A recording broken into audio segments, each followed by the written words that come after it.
Dalawang individual arestado ng PNP Isabela sa paglabag sa PD 705 at bribery, milyong halaga ng kahoy na sabat sa Cordon Isabela.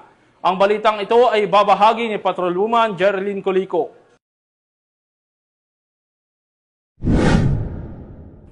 Naharang ng mga otoridad ang milyon-milyong pisong halaga ng iligal na kahoy na nagresulta sa pagkakadakip ng dalawang lalaki sa inilatag na boundary checkpoint sa barangay Kakilingan, Cordon Isabela kahapon, ika-17 ng Nobyembre taong kasalukuyan.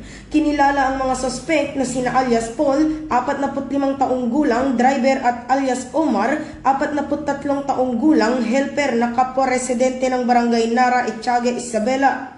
Ayon sa ulat, napansin ng mga operatiba ang kahina-hinalang kilos ng isang lalaki na lumapit sa naka-duty na pulis at basta na lamang nag-alok ng 20,000 na halaga ng pera kapalit ng hindi malinaw na pabor na tinanggihan naman ng pulis.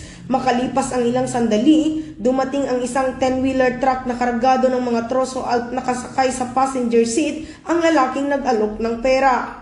Nang tanungin ang driver ng truck at helper, sinabi ng mga ito na sako ng mais ang kanilang sakay, pero dahil sa kahina-hinalang bigat, sinuri ito ng mga pulis. Dito na tumambad ang mga sako na naglalaman ng libu-libong board feet ng kahoy, kabilang ang nara, mga sako ng rice hull, at mais at half-cut na plastic bottle powder residue na ginamit para maitago ang mga kahoy.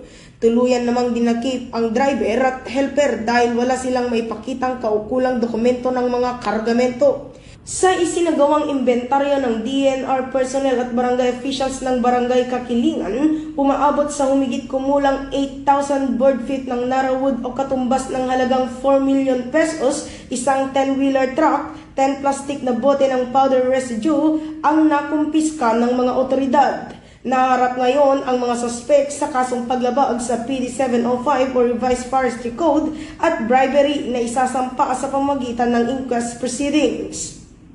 Mula dito sa Lambak ng Cagayan, ako ang inyong Police News Network Correspondent, Patrolwoman Jerilyn Colico, alagad ng batas, tagataguyod ng balitang pulis.